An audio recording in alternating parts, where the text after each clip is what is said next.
Welcome back to the Power of the Truth podcast.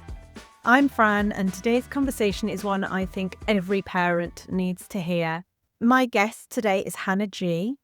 She's the founder of the Fair Exams campaign, and her son, or actually two of her three sons, are dyslexic. We talk about statistics that 1 in 3 children leave school without English and maths in the UK. We talk about a little-known qualification called functional skills, which could change everything for so many kids, and why no one's heard of it. And we talk about something I think a lot of us carry quietly, which is the shame we feel as parents, not in our children, but how we'll be judged by other parents based on our children's achievements. It's really honest, it's an important conversation, and it might change how you think about your children's exam results this summer. So I really hope you enjoy this conversation with Hannah G. Okay, welcome to the Power of the Truth. Hannah, it's so good to have you here. Thank you, Fran. I'm really excited to be here and talk to you about all things that are my truth. Yeah, oh, good. Well, let's get into it. So we met at Tunbridge Wells, the Truth Festival, didn't we? Where you were hosting actually, so beautifully. And I was introduced to you through my friend Emma, who told me all about your son. So I would like to just take you back to the beginning. And would you please explain to my lovely listeners a little bit about your story and how you've come to be here today? Sure. So I'm a mum to 3 boys, and my middle son and my youngest son are both dyslexic. And they got diagnosed when they were roughly 8. And I got this lovely big report of all the things school needed to do for them. So I went into school and said, it's great. I was right. There is an issue. This is the issue. Because obviously, as you know, they try really hard at school. They're well-behaved kids, get excellent effort marks. So this is why they're not kind of achieving their full potential. These are the adjustments you need to make. And I was told, we don't have any money for that, and none of that will be happening. So at the time, all my boys were state educated, and we made the decision to take my 2 dyslexic children out and privately educate them, which is something we're very fortunate to be able to do. Then we went in the private system, and yes, it made a big difference because they were able to concentrate more on their gifts. In the private system, they very much have a big allowance for children to shine musically, theatrically, creatively, sport if they're sporty. And so they were able to shine, but academically they still struggled.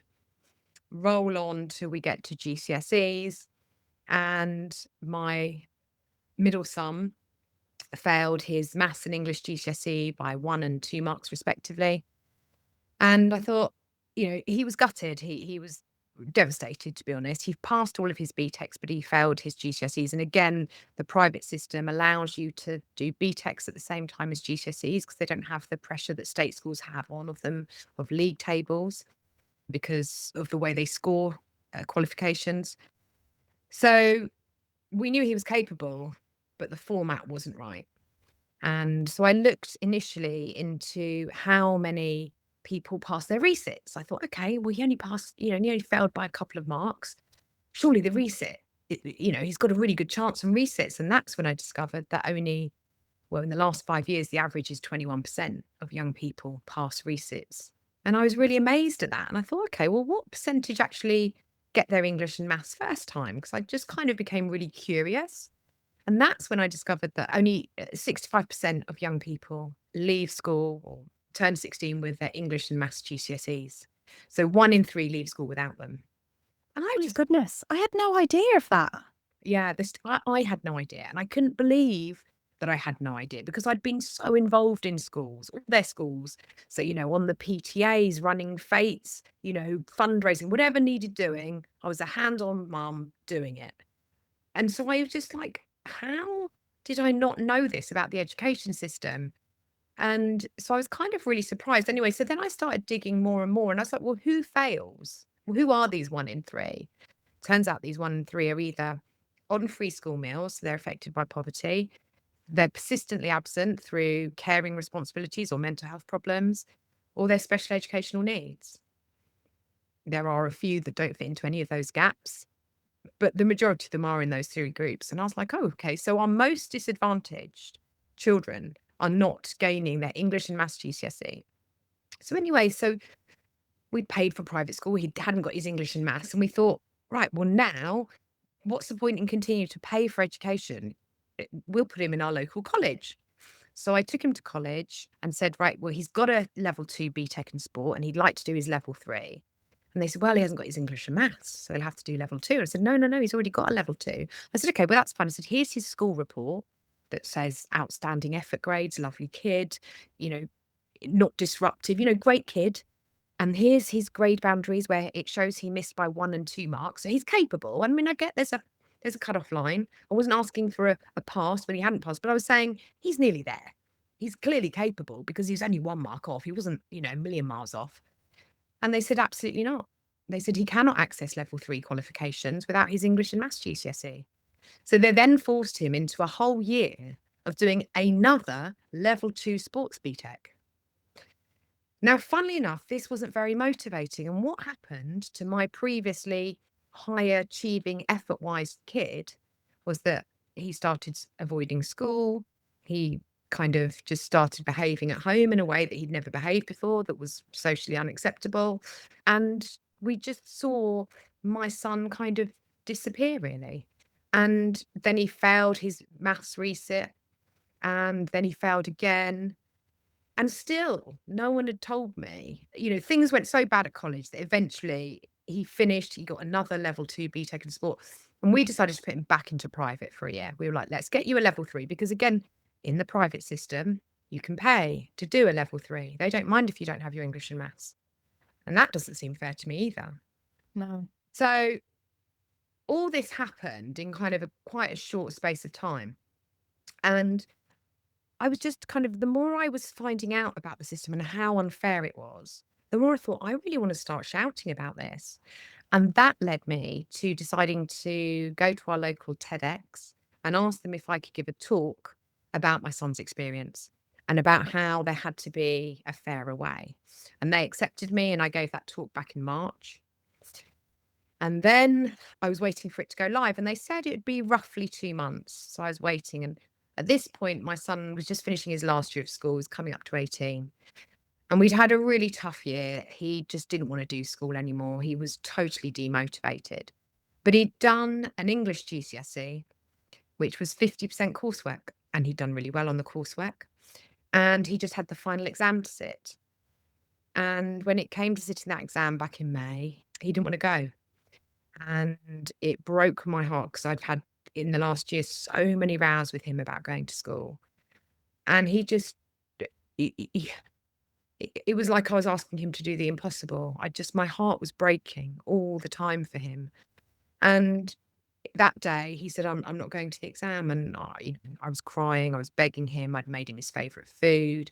Luckily, the exam was in the afternoon. Eventually, he agreed to get out of bed. I drove him to school, tried my best to lighten the mood, had snacks in the car. He refused everything, water, everything.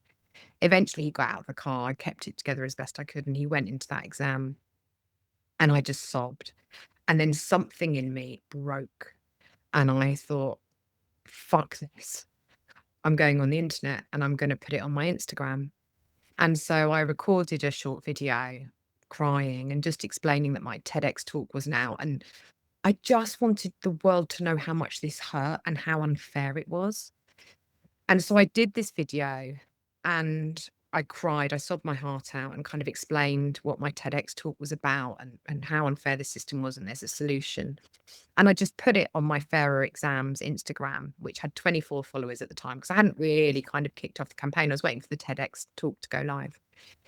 And where I was, there was no internet. So I popped into the cafe next door, put the video live, and then I went to the park and I cried a bit more because I was just exhausted from the system.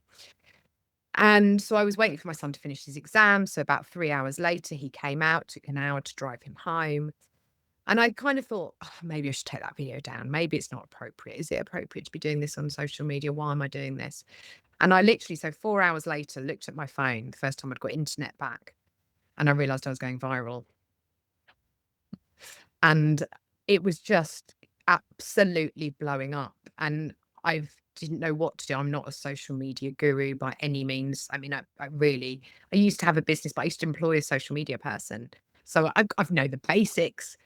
So I kind of just went to a friend of mine who's really good at this stuff. And then I went on, AI and said, talk me through what I should be doing. How do I maximize this? What do I do? And then that was on the Wednesday, and then the Friday, I was going away for my 50th birthday with some girlfriends. So I was like, I can't be on my phone. And by that point, we'd done over 150,000 views in 24 hours. And I was like, oh my gosh, there were thousands of comments. It resonated. I wasn't alone. And I think that's for me, it gave me so much solace that I wasn't alone. I felt so much better, but it was also utterly heartbreaking that so many other parents are in this situation.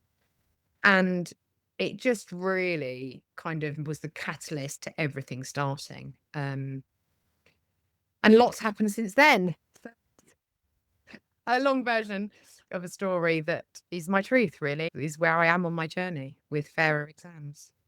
Yeah, and you're fighting for your baby to get his exam. So, and the sad thing about it is there is an alternative, isn't there? Yeah, yeah. This is the thing that when he was in the private school again, my son came to me and said, Mum, some of my friends are doing an exam called functional skills, and it's equivalent to a maths GCSE or an English GCSE. I want to do that instead. So I've never heard of this. Is this a real thing? Is this him telling me something? Looked it all up. It absolutely is. So functional skills, level 2, there's 2 levels in functional skills, level 1 and level 2. And level 2 is equivalent to a maths and English GCSE. The difference is it's a more applied format, so it's everyday maths more than the more abstract Pythagoras or quadratic equations or simultaneous equations, the stuff that most kids, let's be honest, most adults don't need. No. Not anti people being academic. I'm very pro university. I think it's a great thing. But I think we need an alternative for people that just need everyday maths. And functional skills is there and it exists. But I was a mum, like I say, who was involved with everything and never heard. So the resit pass rate, resits cost us £338 million a year with a pass rate as low as 15% in maths. Wow. So it's a lot of money for a lot of kids not to pass. Whereas functional skills, 60% pass maths and 80% pass English. Now, most kids aren't offered this until after they failed. So their motivation is already down, right? But so we're campaigning for it to be offered from year 10 inside schools, and not just to special educational needs kids, to all kids, because effectively it's a different exam. It shows you can do applied maths, but for most kids that are going to work in childcare or retail or all sorts of manner of jobs, they don't need abstract maths. And so we really need to move on and we need to remove the stigma of functional skills because it's still a really hard exam. I challenge anyone out there to go and have a go at doing it. It's not easy. There's still some really complicated concepts in it. So it's not easy. So we just need to kind of move on from this system that we've built that is just become, GCSEs have become a gateway. We know that far more children, if they've got a level 3 qualification, their chances of being employed are much higher. So if we don't let children do these level 3s, and we've still got loads of kids who do compulsive resits, never pass their English and maths GCSEs, but pass their level 3 qualification. So they're capable kids. Yeah. And it's now compulsory for children to stay in full-time education until they're 18 anyways. And that is level 3, right? And the other thing about this, which riles me a little bit, is you've said the 3 main categories for children that don't pass, and yet this has only been available to you in the private system. Yes. Yeah. You can get it. A lot of special educational needs schools offer it as standard. Right. If you're in that setting. Mainstream schools don't. It's hit and miss whether colleges offer it. From the thousands of comments, if you go on our website or any of our socials, you'll see comments from thousands of parents who said, my child wasn't offered this. I'd never heard of this. So it's something that's hidden behind GCSE failure rather than, and interestingly, they already know which children are going to pass and fail because they do these benchmark, because you've got SATs, and SATs scores are how they measure the pass rate, that's how they decide. So the other difference with functional skills is there's something called criterion reference marked. What that means is it's like a driving test. When you sit a driving test, you pass or you fail. It doesn't matter how many other people have passed or failed that day. You either know it or you don't know it. So that's how they mark functional skills. Do you know this? Don't you know this? Now, they do mark GCSEs that way. Yes, you've got this right. No, you've got this wrong. They do mark it, but then they normatively reference GCSEs. So every year, the grade boundaries change. And as the more privileged kids at the top, because they are more privileged in the vast majority of cases, move that grade boundary up, they pull that grade boundary up. And Yes. that just doesn't seem fair to me. No, Because and I would agree with you on that. Having two boys myself, both very different learners. One's incredibly academic, the other one is much more creative, and one that was exceptional at maths, quite lazy, bless him. Probably shouldn't say that on the podcast. And then one who was much more prepared to put in hard work, but English and history were his things. Totally different children, totally different learners. Yeah. In every way. Yeah. And what worked for one didn't work for the other. Yeah. Yeah. Absolutely. And all children learn differently. So this system of treating all children the same and assuming that they all learn the same. Yes. It's ridiculous, isn't it? Absolutely. Absolutely. I mean, in my TEDx talk, I talk about the fact that about roughly 10 to 15% of society are dyslexic, for example, but about 40% show up as entrepreneurs. So they're overrepresented in kind of the founding of businesses and being creative thinkers, etc. However, which is great, and we all know someone who the system failed, went on to do brilliant things, which is great. But they're also, if you're special educational needs, you are massively overrepresented in prisons, hugely. The statistic, I think it's something like 84%. So we've got this system that is failing kids, not giving them qualifications, and then wondering why so many end up in crime. Well, I would argue that if it's really hard to get a job, and if, and it's that argument that if you do the same thing over and over again and expect a different result, that is the definition of madness. Well, we are expecting these children to do the same thing over and over again and somehow expecting a different result. Almost teaching them to fail. Yes. Which becomes then their baseline, which then becomes their expectation, which, no confidence, no resilience, because they've just lost faith in themselves. Yeah. And I'm a big believer in, failure can be a wonderful thing. Don't get me wrong. I think it's the kind of thing sometimes that, puts some rocket fuel in you and can take you to great places. But when you're that young, and like my son, for him, it had been since he was really small in school, where he just was always bottom of the class because of his dyslexia, no matter how hard he tried, no matter how many extra tutors he had, one-on-one sessions, etc. For me, it was so hard watching his confidence ebb away, because he was my most confident child when they were all born, and he left school the least confident because school had knocked him. And I think that it's good to have failure once you've got some success behind you, because that's how you pick yourself back up. But to have repeated failure throughout your life, in a system that won't recognize your talents, is really tough. Agreed.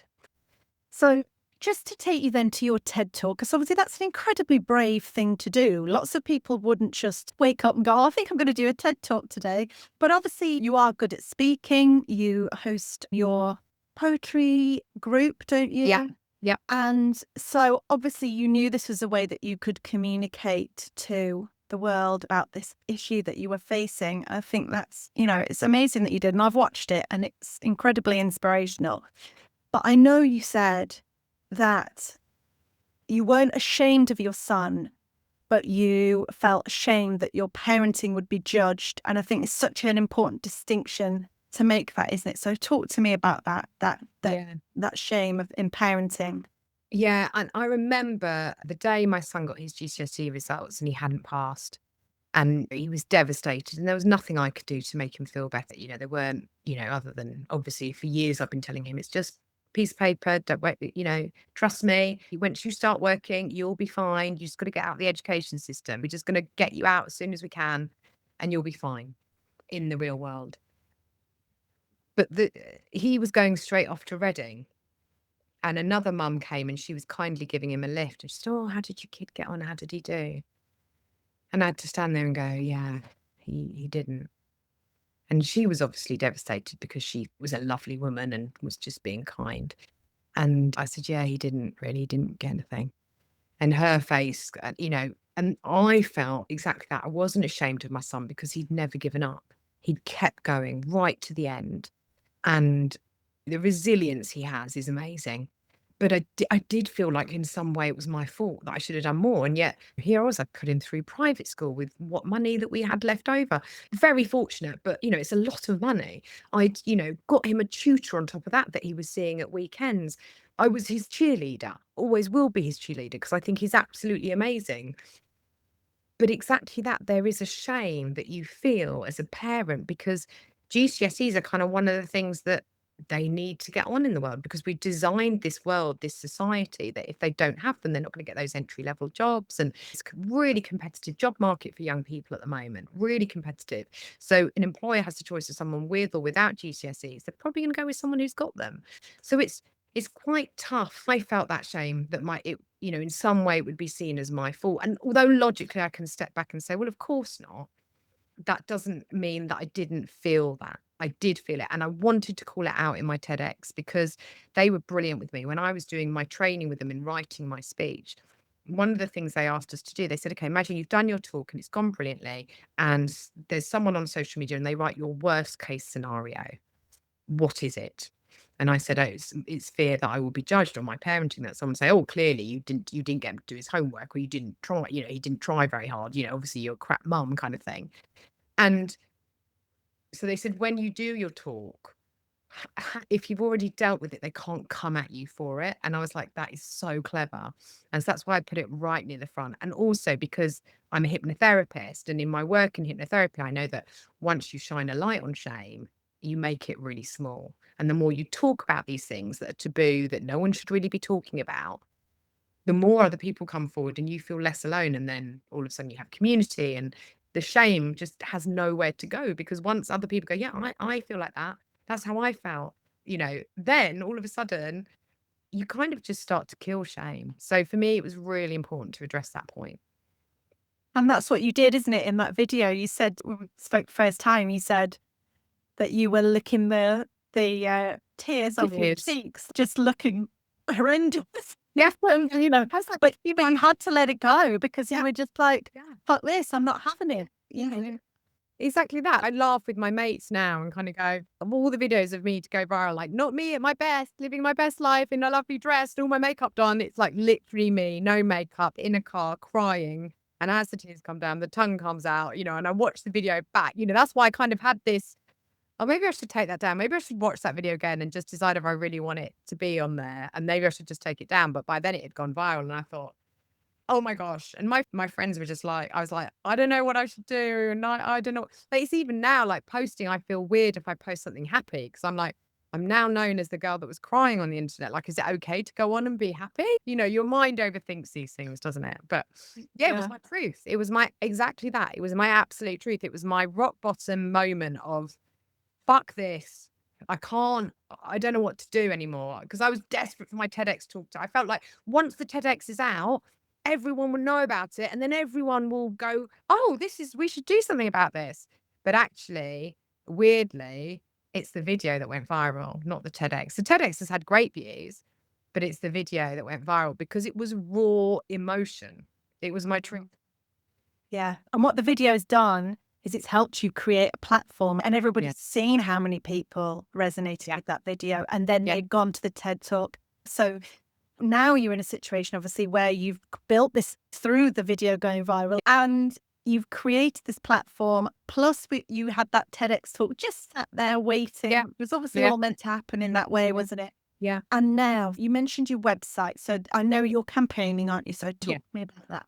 Yeah. So our website is fairexams.co.uk. And we were invited up to the Houses of Parliament a couple of weeks ago where I spoke for 2 minutes about the system, about the campaign, which was amazing. We're looking to do more TV, more radio stuff we've got coming up, which is really exciting.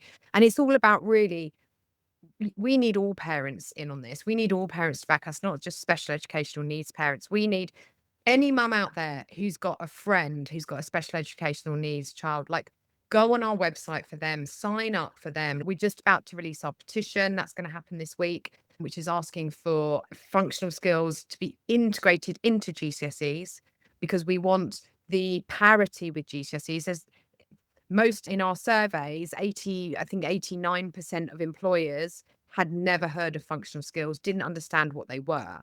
So why don't we just, it's equivalent to a GCSE, why don't we just call it a maths GCSE? It's a grade 4. So on our website, everything is explained of how our solution would work in the system. So we're going to continue to kind of try and get in front of the Department of Education. I mean, obviously there's lots of changes happening at the moment. So yeah, so basically all the information is on our website. There's kind of our whole manifesto that explains step by step what we're asking for. You can sign up, you can sign the petition, write to your MP. We're looking for regional ambassadors because these things change when a community comes together. And so we are asking parents, all parents, not just, for children with special educational needs, to help us to get things changed. Yeah, and actually there's a whole other layer to this, isn't there? Because I have a friend who works in a fantastic special educational school near me called Morehouse, which is Mm, quite rare, and it's I know it's one of the few that just is an amazing school. But mm, there's only a limited number of kids that can go there, obviously, yeah, like with all these schools. And yeah, the rest of the kids either, like your children, had to go private, or they fall mm, into the state system and just yeah, fall off the bottom, yeah, basically. yeah, But aside from that, there's also then educating employers about this, isn't it? yeah, And I think it's so important that we push it far and wide in that respect. We mm, need mm, not just, I'm saying we, I'm in it with you now. Yes. I think it's got to be, it's more than just the mums and dads, yeah, but it's also people recognizing that it's there as an option, and yes, it should, like you say, count as a GCSE. yes, exactly. Just in the same way. It's already recognised by the government as an equivalent. And then I've had people contact me and say, well, my child wanted to do a paramedic course. And they were told without GCSEs, you can't do it. You've got functional skills. You can't do the paramedic course until you get your GCSEs. So it's either accepted or it's not. It needs to be university. And that's why our idea to make it integrated into GCSEs up to grade 4. So employers can clearly see your ability in maths because obviously we have 9 grades. So they're more than capable at going, okay, you've got a grade 9. You're obviously absolutely outstanding. You can go and be a rocket scientist. You've got a grade 4. Great. That is a fantastic understanding of maths. And you can actually become a paramedic or, whatever you want to do. But it breaks my heart that people are trying to serve our country by becoming teachers or paramedics and being told, sorry, no, you don't have the right piece of paper. Okay, I have two questions. First question, why can maths not be like science, where you can either do single sciences or combined science? Yeah. And why Yeah. can maths not be just straight maths or functional skills? Because I know in combined science, you're limited as to the highest grade you can get. In Yeah. which case, functional skills would just be the same as that. You Exactly. can't get more than a 4. Yes. So why is that so complicated? Yeah. This is what I don't understand. Our solution, all we're asking is that they would, as I was speaking about with the driving test earlier, they would, mark them the same way, criterion reference marking up to grade 4. You either know it or you don't. It's not comparatively. It's you know it or you don't, like a driving test. It doesn't seem that difficult to me. The rest of the grades, 5 to 9, you can still move those grade boundaries as much as you want. I'm not, like I say, I am pro high ability children. I'm not anti them. I'm just saying these children at the bottom, we're failing a third, 1 in 3 children every year. It's such a huge number. It's roughly 220,000 children a year. It's a Right. huge amount of number. We've got over 1 million children need. We've got the highest ever mental health waiting list ever because we have this crisis and all these things compound. Whereas if we just make exams fairer, not easier, fairer, we would have better mental health outcomes. We would have better employment outcomes. We'd have more self-confident young people, better self-esteem. I just don't understand why it's not happening. And then equally, why doesn't English have a foundation paper? Why do we have a foundation paper in maths and not English? So that's one of the other things we're asking for again, that you would sit a foundation paper in English. It would be a more applied format, just like functional skills English is. and you could get up to a grade 4. And then no one is allowed to close doors to you because you have your pass. They Exactly. doors and say, okay, you can open the doors no matter what your grade, or they just make it fairer. Yeah. It's a pass or a fail. And I don't understand why they've got, essentially we have that in science, but they haven't got it in English and maths. That's mental. Yeah. And then also, in terms of exam boards, because I know certain schools work with certain exam boards, AQA or Edexcel or whatever, do all the different exam boards offer this functional skills, or is it just one exam board, and is that why it's a problem? No, lots of different exam boards offer it. All of those exam boards are regulated by Ofqual, who regulate all exam boards. Yes. We have a number of exam boards, but we have 3 main exam boards in this country. AQA is one of the largest.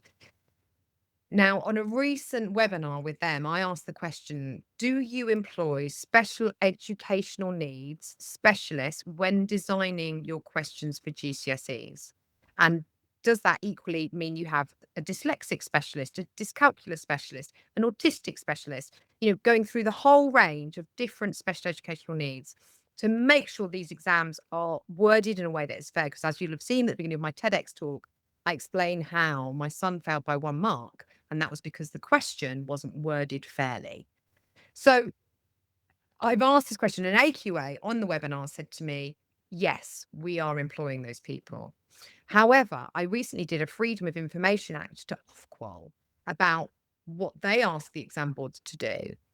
And they said, we ask them, we say to exam boards that they may want to employ specialists. It's not a should or you must, it's a you may want to. So I'm still digging into a whole area where I'm not quite clear on exactly what specialism is being put in, how much is being put in. I mean, when I did the TEDx talk and I found out that, teachers, when they're doing their training, some only do half a day. The majority of teachers training only do like half a day on special educational needs teaching. Yeah. 1 in 5 students are special educational needs. I mean, the government is putting a lot more money in, but actually teachers are asking for staff, not more pressure. So, there's a number of things that need to be fixed. And that's why I did the TEDx, because there was so many complex issues that feed into this central issue of why this is happening. And equally because the solution is there. They haven't got to reinvent the wheel. Literally, they've already got something that works. Fantastic. It's just put in the wrong place. It's put in post GCSE rather than alongside GCSE, because teachers, parents, and students are totally capable of saying, do you know what, if I were you, forget maths GCSE, do the functional skills. But equally, you would need, because then a lot of kids are like, well, I'm not doing that. I'm not stupid. There is a stigma attached to it. My kids have said that to me. I'm not stupid. I don't need to do that. I'm not stupid. And I'm like, it's an equivalent to a GCSE. So that's why I want it to become integrated into GCSE up to grade 4, because it's unfair on these kids to have that stigma. You wouldn't do that to anyone else. You wouldn't say, you're different, so therefore we will give you a different qualification. I'm not being funny though. My children went to what was a few years ago the best state school in the country, because I live in Farnham, which is a very nice, very affluent part of the world, which, we're very lucky. And Weydon was the top school, but they stream. It's a big school with their houses, because it's essentially 2 schools in one. They're all streamed. Some get to do further maths, but the kids that are in those bottom sets, they know who they are. Of course The kids all know. The kids know that they're streamed. It's not a secret. And if you could offer those kids something else, which would offer them an opportunity to pass, I don't understand why you wouldn't do it. It's crazy to me that they wouldn't put that in place. Yes. Just to give them a fighting chance. Yes, And if absolutely. they still fail that, they fail. Yeah. I mean, I mean, of course they do. I'm not saying everyone should pass. I'm just asking for it to be fairer. This is my point. I'm not saying, well, we should have everyone passing. That's not going to be possible. That's why my solution is so well thought out and detailed on our website, the detail manifesto, which is really for the parliamentarians and the policy makers. It's really, really long and detailed, because actually the solution exists. We just need to implement it. We just need it integrated in to remove the stigma. So yeah. So what does winning look like to you? What's your absolute wish for this campaign? My absolute wish is it's integrated into GCSE. I mean, the first thing I want to change is to have it offered from year 10, outside of it being integrated, because I understand that's not a quick thing for them to integrate it in. They're obviously already working on exam questions like a year, 2 years in advance. So I understand it can't just happen like that. Long term, I want it to be integrated into GCSE so there is no stigma for these kids. When an employer reads a CV, if it says you've got GCSE Maths Grade 4, that's what you've got, GCSE Maths Grade 4. It's not functional skills maths, it's not functional skills English, it's GCSE. If we've already invented it to be equivalent to a GCSE, why aren't we calling it GCSE? It seems madness to me. So that is it. And it's interesting because sometimes with this support, I get the most lovely messages from people. On the whole, I get amazing messages. But every now and again, it gets quite hard. I'm reading some really sad stories. And I said to my best friend the other day, I feel a lot of pressure on me that I need to get this across the line. It's my job now to do this because I've started it and I can't finish until I've got it all the way. And she said, no. And she was so good because she said, your job is to move the dial. And I was like, that I can live with. My job is to make a lot of noise, but I can't make that noise on my own. I'm only making noise because I went viral, because people saw my truth and it resonated. And I need people to listen to this podcast, go onto our website, sign the petition. I need them to email their MP. I need them to talk to their friends about functional skills, make people aware of what it is. A movement is only a movement when there's lots of people together. So I just need people to come with us, share our content, share the TEDx talk, talk to their friends, talk to their MPs, so that we make so much noise that we get things changed, because that's the only way it will change. We know this because that's, change comes from the ground up, not the top. Agreed. And to your point, you don't have to carry that responsibility alone. Throughout history, there are people that have blazed trails that have been picked up, and then someone else has done some more, and then someone else adds another bit. And like you say, if you can create a movement, then Yeah. that will take on a life of its own, and Yeah. you'll just pick up people along the way. So you're not alone. And the very response to your post tells Yes. you that, right? Absolutely. Absolutely. Which is incredible. But I mean, it is fair to say, I mean, you mentioned your best friend, but who's been your biggest support throughout this process? Because it's not been easy, has it? Obviously, to get. No, I mean, I would say it's my son, because the whole thing started because of him. And when I started and I said, look, I'm thinking about doing a TEDx talk, but it's all about you. Are you okay with me putting this in the public spotlight? Like, he was like, well, yeah, as long as you don't use my picture. And I said, okay, that's fine. I won't. And then, as we've gone on more, he then came to me and I posted that picture of me crying before I checked with him. And he came to me and said, Mum, you've gone viral. I said, yeah, I know, I was crying. Are you okay with that? Do you want me to take it down? And he was like, no, no, it's amazing. Like, you've gone viral. Well done. That's phenomenal. So I'd have to say him, because at every step, when we've been asked to do a big radio thing, and hopefully in the next few weeks, it's a really big thing. And they said, would your son come on? And I said, well, we have spoken about daytime TV, and he said he'd do it. I said, so I can't see why he wouldn't do radio. So again, I went to him and said, are you happy to do this? And he was like, yeah, I am. And I just think that's so brave, because effectively what he's being is a poster boy for not having GCSEs. Yeah. And we're going to get his results. We're doing a big PR stunt that's going to be released on GCSE results day. And that day is going to be a really tough day for me, because I've got to sit with him again and find out if he's passed or failed this English GCSE. I'm not out of it with him. And we've already had a conversation, if, because the exam didn't go well, because obviously I'm eaten or drunk kind of thing, and he wasn't in the right mindset. So we've already had the conversation, if he failed, we'll do functional skills, we just get it done, move on. But he's such an inspiration to me, because he's just kept going. He's picked himself up, and he's really been through it, but it hasn't stopped him. And I know everything in life, at some point he'll be older and he'll look back and he'll kind of go, oh, wow, that was amazing that I got through all that.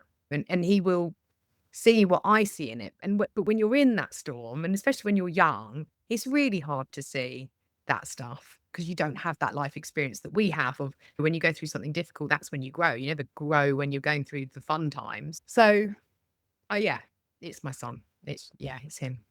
Amazing. I think it's interesting, isn't it? I think everybody deals with exams in a slightly different way. And as a parent, when anybody asked me how my children had done, I just said they got what they needed. Mm, Now, in both instances, it wasn't amazing, if I'm mm, honest. mm, But the way I chose to deal with it, because there's always going to be those people that go, oh, my son got 4 A's, 3 B's, blah, blah, blah, blah. And I never rose to it and I refused to. And if anybody asked me, I said, that's not my story to tell. mm, If you want to talk to them, they'll tell you if they want to tell you. And, not because I was ashamed or anything like that, but I just wasn't willing to open that conversation. Not interested. I'm not interested in the competitive mummy culture that goes on in schools with kids. And there's been a shame for me around the fact that both of my children have chosen not to go to university also. yeah. That said, my eldest son is just about to start his second job in August. He left school with, well, I'm not going to tell you what, but he didn't do very well in his A-levels at all. And he was very lucky that there was a contact. He got the job off his own merit and he's worked really bloody hard. And I'm really proud of him. And he's going on. But do you know what?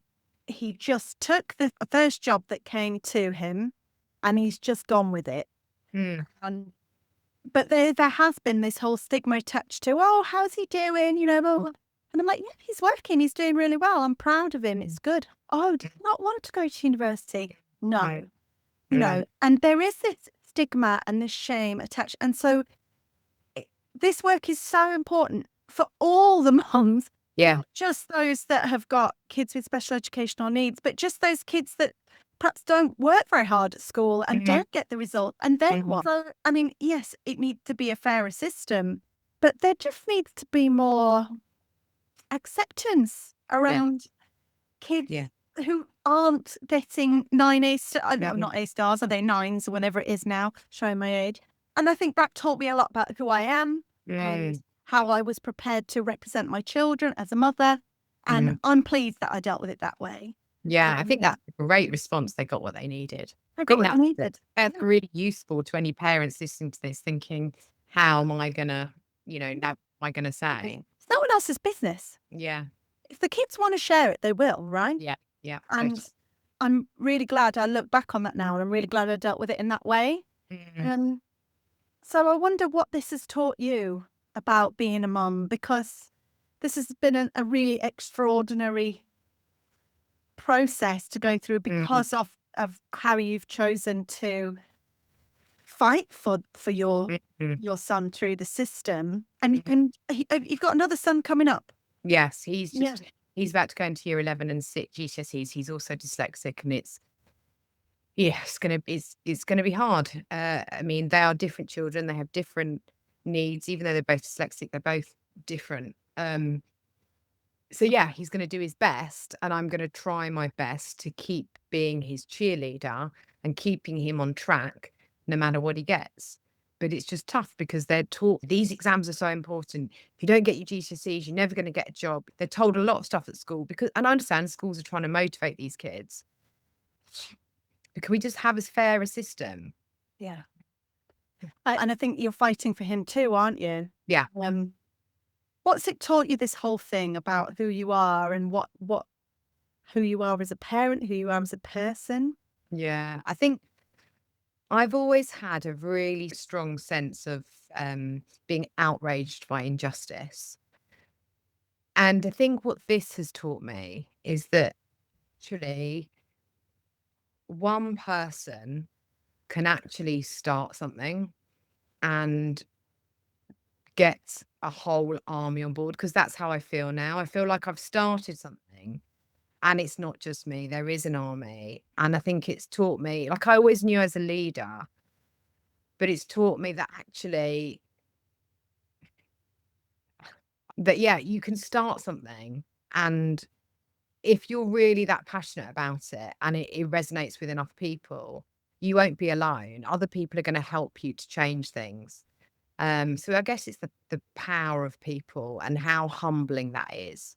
That, the really long comments people wrote, and I felt so bad that I couldn't write really long comments back, but there were so many. So I replied to as much as I could. I do try to reply to everything, but some days, because I'm a mum who works, I don't have time. But I think other parents get it. So yeah, I think it's just taught me that people are powerful together.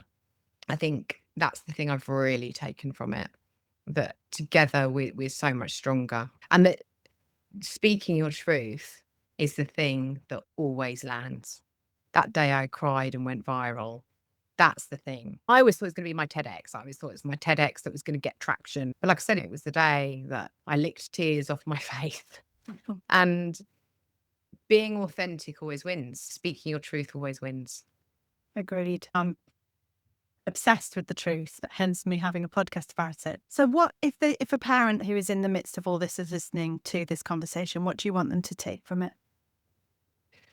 I'd really like parents to take the fact that you're not alone, even though on GCSE results day you might feel alone, you're not. A third of parents in this country are going to be going through the same thing. You are really not alone.